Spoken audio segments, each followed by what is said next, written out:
जब घर में भगवान का वास होता है तो मिलते हैं ये 11 शुभ संकेत। अगर हर सुबह आपको ये संकेत मिलते हैं तो आप समझ लें कि आपके घर में ईश्वर का वास हो चुका है। वो क्या है संकेत, आज हम इसी पर बात करेंगे। भगवान को खुश करने के लिए लोग बहुत सारी पूजा पाठ और व्रत करते हैं। भगवान के आगे सुबह शाम दीपक जलाने से लेकर भोग भी लगाते हैं ताकि भगवान की कृपा उन पर बनी रहे और उन्हें जीवन में किसी भी तरह की समस्या का सामना ना करना पड़े। ये तो हम सभी जानते हैं कि भगवान की पूजा और अर्चना करने से वो हमसे प्रसन्न होते हैं, पर क्या आप जानते हैं कि वो हमें इस बात का संकेत भी देते हैं? आइए जानते हैं इन संकेतों के बारे में, जो आपको ये बताते हैं कि भगवान की विशेष कृपा आप पर है। जब आप पूजा पाठ करते हैं तो ईश्वर का वास आपके घर में होता ही होता है, चाहे वो प्रत्यक्ष रूप से हो या फिर अप्रत्यक्ष रूप से। वो जब घर में वास करते हैं तो आपको महसूस हो ही जाता है। कई बार आप उन्हें देख भी पाते होंगे। कई बार ऐसा होता है कि भगवान तो आपके घर में वास करते हैं लेकिन आपकी कुछ गलतियों से लौट जाते हैं या आपके कुछ कर्मों से वो लौट जाते हैं, क्योंकि उस समय अक्सर लोग ये गलती करते हैं। वो कभी पूजा पाठ करते हैं और फिर छोड़ देते हैं, फिर कुछ दिन बाद पूजा करते हैं, उसे छोड़ देते हैं, तो ये सब सही नहीं होता, इससे ईश्वर चले जाते हैं। ये आपको कभी नहीं करना चाहिए। बहुत से लोग ऐसे भी होते हैं जिनके घर में ईश्वर तो वास करते हैं लेकिन उन्हें स्वयं इस बात का पता नहीं होता और वो स्वयं उनका अपमान करके उन्हें वापस भेज देते हैं, ये कहकर कि मैं ईश्वर की पूजा तो रोज करता हूं लेकिन तब भी ईश्वर मुझे क्यों नहीं दिखते। तो आपके ये सब क्रिया आपके ईश्वर को रुष्ट कर देते हैं। तो इसलिए आपको आज हम वह संकेत इस प्रवचन में विस्तार से बताएंगे जिससे आप स्वयं जान पाएंगे कि ईश्वर आपके घर में आ चुके हैं। तो आइए जानते हैं उन संकेतों के बारे में। नंबर 1, जब आप सो रहे होते हैं और ब्रह्म मुहूर्त में उठ जाते हैं, हर रोज आपकी नींद इसी समय खुल जाती है। साथ ही यदि ब्रह्म मुहूर्त में ही कोई ऐसा सपना दिखाई देता है, जैसे कि मंदिर में आप पूजा कर रहे हैं, मंत्रों का जाप कर रहे हैं, तो ब्रह्म मुहूर्त में देखे गए ऐसे सपने भी इस बात का संकेत होते हैं कि ईश्वर आपके घर में है। नंबर 2, यदि आपको ब्रह्म मुहूर्त में ही शंख की आवाज सुनाई देती है, मंत्रों की आवाज सुनाई देती है, घंटियों की आवाज या कोई नाम, जैसे कि कोई आपसे राम राम कह रहा है, ऐसी आवाजें अगर आपको सुनाई देती हैं तो ये दूसरा संकेत होता है जिससे ये पता चलता है कि भगवान आपके घर में आ गए हैं। नंबर 3, जब भी आप सुबह सुबह नहा धोकर तैयार होते हैं तब आपको एक अलग सी सुगंध आती है, एक अजीब सी सुगंध होती है जो आपके घर में किसी को नहीं आती, केवल आपको महसूस होती है। ये ना तो किसी इत्र की सुगंध होती है और ना ही किसी अगरबत्ती या अन्य किसी चीज की, बस आपको ये अजीब सी महक आती है। ये सुगंध आपके मंदिर घर में से आती है। अब वो घर में जिस जगह होगा वहीं आपको ये महक आती है, और जितना आप अपने घर के मंदिर के पास जाते हैं उतनी आपको महक ज्यादा आती है। दोस्तों, ये महक देवी देवताओं की होती है जिससे आपको ये पता चलता है कि ईश्वर आपके घर में वास कर चुके हैं। अब जो नकारात्मक ऊर्जा होती है, जब इनका घर में आगमन होता है तो आपको घर के भीतर दुर्गंध आने लगती है, लेकिन जब ईश्वर का वास होता है तो सकारात्मक ऊर्जा का प्रवेश होता है, आपको सुगंध आने लगती है। ये महक बहुत ही अच्छी होती है, प्यारी सी होती है, मीठी सी होती है, जो आपका मन पूरी तरह मोह लेती है। नंबर 4, जब भी आप पूजा करने जाते हैं तब उसी समय यदि कोई जीव यानी कि कुत्ता, बिल्ली, गाय या फिर अन्य कोई भी व्यक्ति, भिक्षु आपके द्वार पर आ जाता है और यह आपके साथ हफ्ते में 3-4 बार लगातार हो रहा है कि आपकी पूजा करते समय में ही वो आ रही हैं, तो इसका मतलब है कि ईश्वर आपके घर में दस्तक दे रहे हैं, उनका आगमन हो रहा है। क्योंकि जो गाय होती है वह भी माता का स्वरूप होती है, कुत्ता भी भैरव बाबा का प्रतीक माना जाता है, या फिर कोई याचक आता है तो वो भी ईश्वर के किसी न किसी रूप में आ रहा है।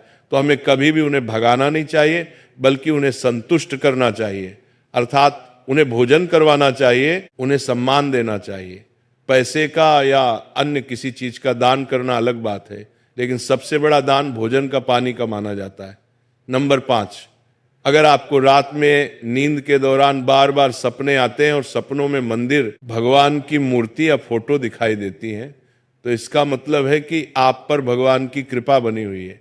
कई बार ऐसा होता है कि आप किसी चीज को लेने के लिए आगे बढ़ते हैं, लेकिन लेते वक्त आपके मन में उसे लेकर कुछ संशय आ जाता है। सब कुछ ठीक होने के बाद भी कुछ ऐसा होता है कि हमें उस फैसले को लेने से मन रोकता है। इसका मतलब ये माना जाता है कि आपके साथ किसी दैवीय शक्ति का आशीर्वाद है। नंबर 6, जिन लोगों पर भगवान की कृपा होती है, वह अमीर हो या गरीब, उन्हें हर जगह सम्मान मिलता है। अगर किसी को कम मेहनत करने पर भी सफलता हासिल होती है तो यह भगवान की ही कृपा की निशानी है। भगवान उन्हें हर परेशानियों से बचा लेते हैं। जिन लोगों से भगवान खुश रहते हैं वह हर परिस्थिति में खुश रहते हैं। उनके जीवन में भले ही कितने दुख क्यों ना हो, वह हमेशा खुशी रहते हैं। उन्हें कभी भी किसी भी परेशानियों से डर नहीं लगता। वह हर मुसीबत को आसानी से पार कर लेते हैं। नंबर 7, उल्लू दिखना है शुभ। हिंदू धर्म में उल्लू को काफी अहम दर्जा दिया गया है। उल्लू को माता लक्ष्मी का वाहन माना जाता है। लिहाजा यदि आपको कहीं उल्लू दिखाई दे तो ये एक बेहद ही शुभ संकेत माना जाता है। किसी जगह अचानक उल्लू दिख जाए तो समझ लीजिए कि जल्द ही माँ लक्ष्मी आपके घर में पधारने आ रही हैं। नंबर 8, खानपान में आने लगता है बदलाव। माँ लक्ष्मी जिस घर में भी आई हैं उस घर में लोगों के खानपान की आदतें बदलने लगती हैं। कहा जाता है कि ऐसे घरों में लोगों को भूख कम लगती है। खास बात यह है कि ऐसे लोगों को कम खाना भी पर्याप्त लगने लगता है। इसके अलावा ऐसे घरों के लोग नशा और मांसाहार से भी दूरी बनाने लगते हैं। नंबर 9, धन की देवी माँ लक्ष्मी को साफ सफाई बहुत पसंद है। जिन घरों में साफ सफाई होती है माता लक्ष्मी उसी घर में वास करती है। इसके अलावा माँ लक्ष्मी को सफाई में इस्तेमाल की जाने वाली झाड़ू भी बहुत प्रिय होती है। कहा जाता है कि सुबह के समय कहीं जाते हुए यदि आपको कोई घर के बाहर झाड़ू लगाता हुआ दिख जाए तो यह बहुत ही शुभ संकेत होता है। नंबर 10, शंख की आवाज देती है शुभ संकेत। हिंदू धर्म में शंख को एक अहम स्थान दिया गया है। इतना ही नहीं, शंख की आवाज भी काफी शुभ मानी जाती है। इसीलिए किसी भी शुभ अवसर पर होने वाली पूजा पाठ में शंख बजाया जाता है। यदि सुबह उठने के बाद आपको शंख की आवाज सुनाई दे तो ये एक शुभ संकेत होता है। माना जाता है कि सुबह उठने के बाद शंख की आवाज सुनाई देना आपके घर में माँ लक्ष्मी के आगमन का संकेत देते हैं।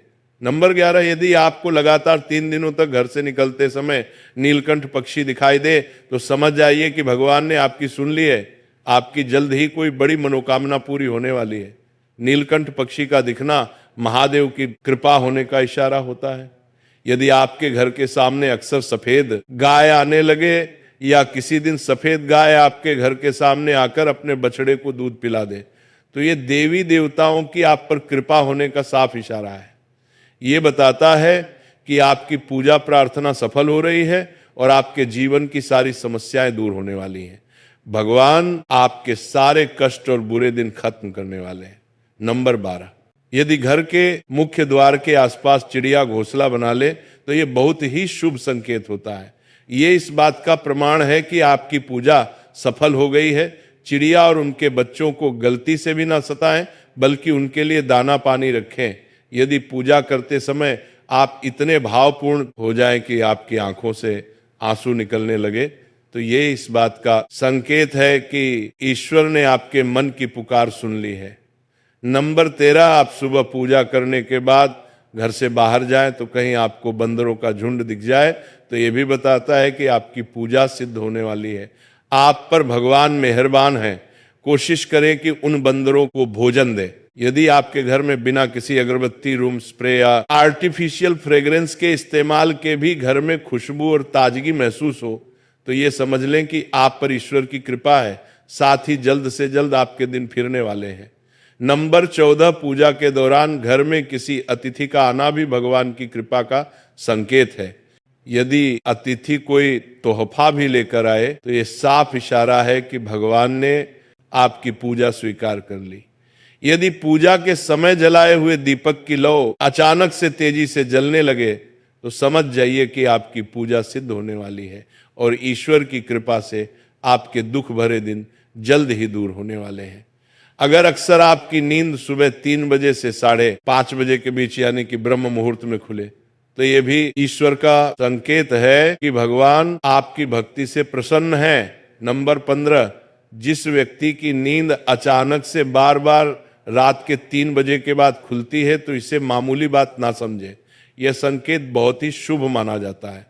ऐसा माना जाता है कि रात के 3 बजे के बाद देवी देवताओं की शक्तियां जागृत हो जाती हैं, जो कि आपसे बहुत कुछ कहना चाहती हैं। ऐसे में आपका बार बार 3 बजे के बाद उठना कामयाब होने का संकेत है। वहीं रात के 3 बजे के बाद देवी देवताओं से मांगा हुआ वरदान कभी खाली नहीं जाता है। ईश्वर आपकी प्रार्थना अवश्य सुनते हैं।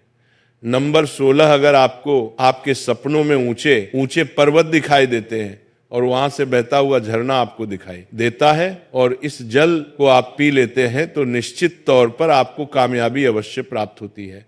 अगर आप अपनी शिक्षा का सही प्रयोग करके उससे परिवार चला पा रहे हैं तो ये ईश्वरीय कृपा से ही संभव है।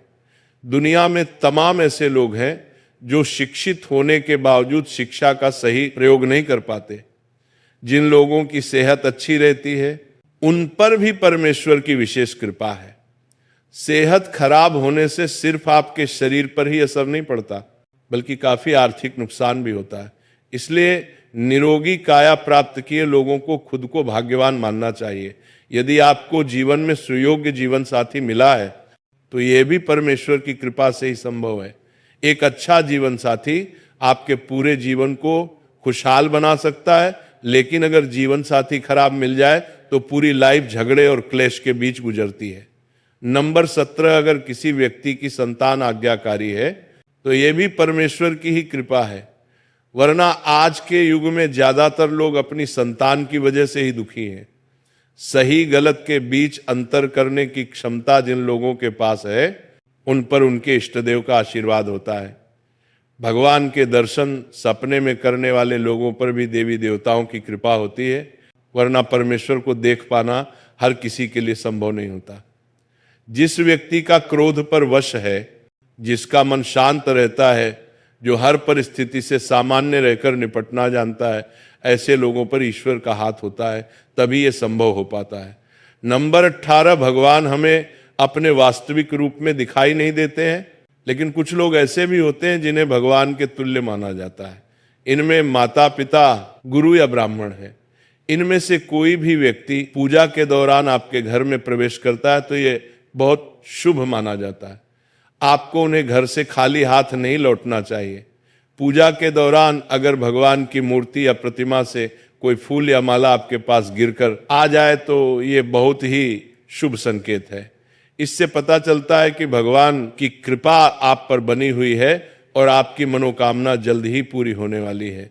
ये तमाम जानकारी जनरुचि को ध्यान में रखकर दी जा रही है। ज्योतिष और धर्म के उपाय और सलाहों को अपनी आस्था और विश्वास पर आजमाएं।